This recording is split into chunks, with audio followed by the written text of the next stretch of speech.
ಪೂಜ್ಯ ರಾಷ್ಟ್ರ ಸಂತ ಆಚಾರ್ಯ ಗುಣಧರ ಮಂದಿ ಮಹಾರಾಜರ ಪಾದಾರವಿಂದಗಳಿಗೆ ವಂದಿಸಿ ಸ್ವಸ್ತಿ ಧರ್ಮಸೇನ ಭಟ್ಟಾಚಾರ್ಯ ಭಟ್ಟಾರಕ ಭಟ್ಟಾಚಾರ್ಯ ಮಹಾಸ್ವಾಮೀಜಿಯವರಿಗೆ ವಂದಿಸ್ತಾ ವೇದಿಕೆಯಲ್ಲಿರುವಂತಹ ಕರ್ನಾಟಕ ವಿಧಾನಸಭೆಯ ವಿರೋಧ ಪಕ್ಷದ ನಾಯಕರಾದಂತಹ ನನ್ನ ಆತ್ಮೀಯರಾದಂತಹ ಶ್ರೀ ಆರ್ ಅಶೋಕ್ ಅವರ ಹಾಗೂ ಧಾರವಾಡ ಜಿಲ್ಲಾ ಉಸ್ತುವಾರಿ ಸಚಿವರು ಸ್ನೇಹಿತರಾದಂತಹ ಸಂತೋಷ್ ಲಾಡ್ ಅವರ ಈ ಭಾಗದ ವಿಧಾನಸಭೆಯ ಸದಸ್ಯರಾದಂತಹ ಶ್ರೀ ಎಂ ಆರ್ ಪಾಟೀಲ್ ಅವರ ಹಾಗೂ ಅನಿಲ್ ಕುಮಾರ್ ಪಾಟೀಲ್ ಅವರೇ ನಿಂಗಪ್ಪ ಮತ್ತು ವೇದಿಕೆಯಲ್ಲಿರುವಂತಹ ಇನ್ನಿತರೆಲ್ಲ ಗಣ್ಯರೇ ಹಾಗೂ ಎಲ್ಲ ವಿದ್ಯಾರ್ಥಿನಿಯರು ಗುಣಧರ ಮಂದಿ ಮಹಾರಾಜರ ಇಲ್ಲೇನೊಂದು ದೊಡ್ಡದಾದಂತಹ ಒಂದು ವ್ಯವಸ್ಥೆ ನಿರ್ಮಾಣ ಆಗಿದೆ. ಇದ್ರ ಬಗ್ಗೆ ನನಗೆ ವಿಶೇಷವಾದಂತಹ ಸಂಬಂಧ, ಸಂತೋಷ ಮತ್ತು ಸಮಾಧಾನ ಮೂರು ಇದೆ. ಯಾಕಂದ್ರೆ ಸ್ವಾಮೀಜಿಯವರು 2004 ಇದನ್ನು ಶುರು ಮಾಡಿದರು.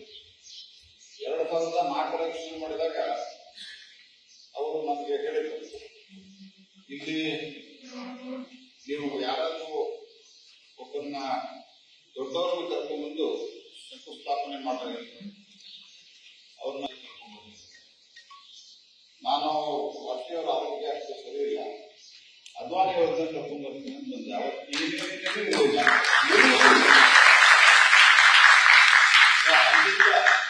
ಇವ್ರು ಏನೇನು ಪ್ರೊಜೆಕ್ಟ್ ಮಾಡ್ಯಾರಲ್ಲ, ಅದು engineering college, school, BAMS college, ಈ ಹಾಲ್, ಗುಡಿ, ಎಲ್ಲ ಶಂಕುಸ್ಥಾಪನೆ ನಾನಿದ್ದೀನಿ, ಎಲ್ಲ ಉದ್ಘಾಟನೆಗೂ ನಾನೇ.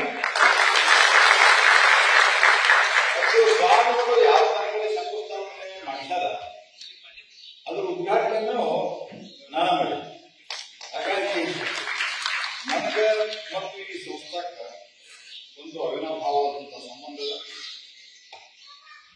ಅವರು ಒಂದೇ ಹೇಳಿ ಮಾಡ್ಲಿಕ್ಕೆ ಆಗಿಲ್ಲ ಅಂತ ನನ್ನ ಎದುರು ಹೇಳಿ ಅದು ಬಹಳ ಆಗ್ರಹ ಇತ್ತು, ಅದು ಆಗಿಲ್ಲ. ನೋಡೋಣ, ಯಾವಾಗ ಭಗವಂತ ಆಶೀರ್ವಾದ ಮಾಡ್ತಾನ ಆವಾಗ ಖಂಡಿತವಾಗಿಯೂ ಅದನ್ನು ಪ್ರಯತ್ನ ಮಾಡೋಣ ಅನ್ನುವಂಥ ಮಾತನ್ನು ಹೇಳ್ತಾ, ಇಲ್ಲಿ ಹಲವು ರೀತಿ ಇನ್ಸ್ಟಿಟ್ಯೂಟ್ಗಳನ್ನ ಪೂಜ್ಯ ಸ್ವಾಮೀಜಿಯವರು ಕರೆದಿದ್ದಾರೆ. ಓಪನ್ ಆಗಿ ಬಹಳಷ್ಟು ಬಡವರಿಗೆ ಸಹಾಯ ಮಾಡುವಂತಹ ಒಂದು ಉದ್ದೇಶವನ್ನು ಇಟ್ಕೊಂಡು ಮಾಡಿದ್ದಾರೆ. ಮತ್ತು ಸ್ವಾಮಿಗಳ ಈ ಕೆಲಸಕ್ಕೆ ಜಗತ್ತಿನಾದ್ಯಂತದಿಂದ ದೊಡ್ಡ ಪ್ರಮಾಣದಲ್ಲಿ ದಾನನೂ ಬರ್ತಾ ಇದೆ. ಆದರೆ ಬಂಧದ ದಾನವನ್ನ ಅತ್ಯಂತ ಸಮರ್ಪಕವಾಗಿ ಬಳಸಿಕೊಳ್ಳುವಂತಹ ಕೆಲಸವನ್ನು ಪೂಜ್ಯ ಸ್ವಾಮೀಜಿ ಕರ್ಕೊಂಡು ಬಂದಿದ್ದಾರೆ. ನಾನು ವಾರ್ಷಿಯವರ ಆರೋಗ್ಯ ಅಷ್ಟು ಸರಿ ಇಲ್ಲ, ಅದ್ವಾನಿ ಅವ್ರನ್ನ ಕರ್ಕೊಂಡು ಬರ್ತೀನಿ ಅಂತ ಬಂದೆ.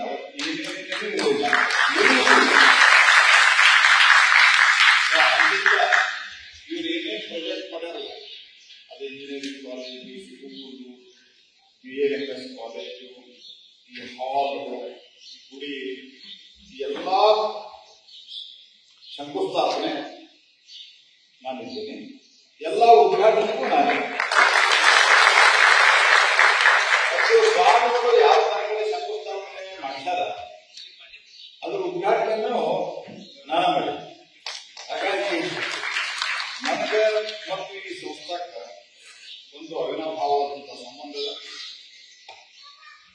ಅವರು ಒಂದೇ ಹೇಳಿ ಮಾಡ್ಲಿಕ್ಕೆ ಆಗಿಲ್ಲ ಅಂತ ನನ್ನ ಎದುರು ಹೇಳಿ ಅದು ಬಹಳ ಆಗ್ರಹ ಇತ್ತು, ಅದು ಆಗಿಲ್ಲ. ನೋಡೋಣ, ಯಾವಾಗ ಭಗವಂತ ಆಶೀರ್ವಾದ ಮಾಡ್ತಾನ ಆವಾಗ ಖಂಡಿತವಾಗಿಯೂ ಅದನ್ನು ಪ್ರಯತ್ನ ಮಾಡೋಣ ಅನ್ನುವಂಥ ಮಾತನ್ನು ಹೇಳ್ತಾ, ಇಲ್ಲಿ ಹಲವು ರೀತಿ ಇನ್ಸ್ಟಿಟ್ಯೂಟ್ಗಳನ್ನ ಪೂಜ್ಯ ಸ್ವಾಮೀಜಿಯವರು ಕರೆದಿದ್ದಾರೆ. ಓಪನ್ ಆಗಿ ಬಹಳಷ್ಟು ಬಡವರಿಗೆ ಸಹಾಯ ಮಾಡುವಂತಹ ಒಂದು ಉದ್ದೇಶವನ್ನು ಇಟ್ಕೊಂಡು ಮಾಡಿದ್ದಾರೆ. ಮತ್ತು ಸ್ವಾಮಿಗಳ ಈ ಕೆಲಸಕ್ಕೆ ಜಗತ್ತಿನಾದ್ಯಂತದಿಂದ ದೊಡ್ಡ ಪ್ರಮಾಣದಲ್ಲಿ ದಾನನೂ ಬರ್ತಾ ಇದೆ. ಆದರೆ ಬಂಧದ ದಾನವನ್ನ ಅತ್ಯಂತ ಸಮರ್ಪಕವಾಗಿ ಬಳಸಿಕೊಳ್ಳುವಂತಹ ಕೆಲಸವನ್ನು ಪೂಜ್ಯ ಸ್ವಾಮೀಜಿಯವರು ಮಾಡಿದ್ದಾರೆ ಎಂದು ಯಾವುದೇ ಒಂದು ಮನಸ್ಸಿನಲ್ಲಿ ಹೇಳಕಾಳಕ್ಕೆ ಸಂಶಯ ಇರಲಾರದಂತೆ ಹೇಳಬಹುದು. ಮುಂದೆ ಕಾರ್ಯಕ್ರಮ ಇರೋದ್ರಿಂದ ಬಹಳ ಸುದೀರ್ಘವಾಗಿ ಮಾತನಾಡಲಿಕ್ಕೆ ಯಾವುದೇ ರೀತಿಯಾದಂತಹ ಅವಕಾಶ ಇಲ್ಲ.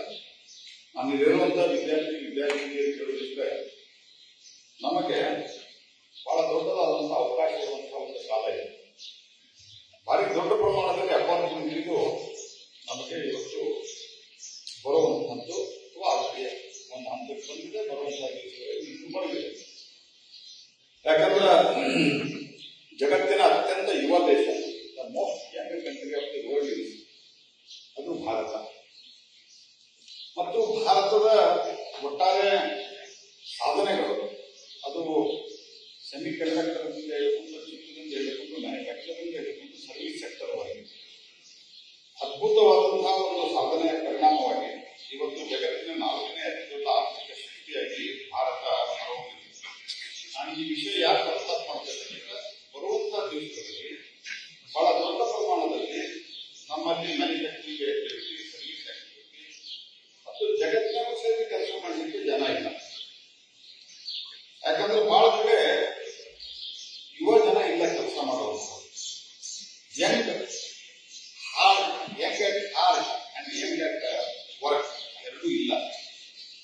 ಅದು ಇರುವಂತಹ ಏಕೈಕ ಸ್ಥಾನ ಅದು ಭಾರತ. ಹಾಗಾಗಿ ಲಾಟ್ ಆಫ್ ಅಪಾರ್ಚುನಿಟಿ ಜಗತ್ತಿನಾಗ ಇವತ್ತು ಭಾರತೀಯರಿಗೆ ಸಿಗ್ತಾ ಇದ್ದಾವೆ. ಆ ಕಾರಣಕ್ಕಾಗಿ ಮೆಡಿಕಲ್ ಕಾಲೇಜುಗಳ ಸಂಖ್ಯೆ ಜಾಸ್ತಿ ಮಾಡಿದ್ದೀವಿ, ಸ್ಕಿಲ್ ಡೆವಲಪ್ಮೆಂಟ್ಗಳ ಬಗ್ಗೆ ವಿಶೇಷ ಪ್ರಯತ್ನ ನಡೀತಾರೆ. ಅದೆಲ್ಲವನ್ನು ಇಲ್ಲಿ ಸ್ವಾಮೀಜಿಯವರು ಅದನ್ನು ಇನ್ವಾಲ್ವ್ ಮಾಡಿಕೊಂಡು ಮಾಡ್ತಾ ಇದ್ದಾರೆ. ಅವರ ಜೀವನದಲ್ಲಿ ಬಹಳ ಸಣ್ಣ ವಯಸ್ಸಿನಲ್ಲಿ ಅವರು ಸನ್ಯಾಸಿಯಾಗಿ ಅವರು ಅಲ್ಲೇ ಅಡ್ಡಾಡ್ಕೊಂಡು ಆರಾಮ ಇರ್ಬೋದು. ಅದೊಂದು ನಡ್ಕೊತಾನೆ ಕಟ್ಕೋಲ್ಲ, ಅದು ಎಲ್ಲ ಯಾಪ ಜಂಜಾಟ ಅಂತ. ಆದ್ರೆ ಇಲ್ಲಿನ ಜನರಿಗೆ ಬಹಳ ಕಮ್ಮಿ ಒಂದು ಹಣಕಾಸಿನ ವ್ಯವಸ್ಥೆ ಒಳಗೆ, ಕಮ್ಮಿ ಫೀಸ್ ಒಳಗೆ ನಮ್ಮ ಜನರಿಗೆ, ನಮ್ಮ ಮಕ್ಕಳಿಗೆ ಸಹಾಯ ಆಗಬೇಕು ಅಂತ ಹೇಳಿ ಇಲ್ಲಿ ಬಂದು ಒಂದು ಕಡೆ ಧಾರ್ಮಿಕ ಜಾಗೃತಿ, ಇನ್ನೊಂದು ಕಡೆ ಶಿಕ್ಷಣದ ಕ್ರಾಂತಿಯನ್ನು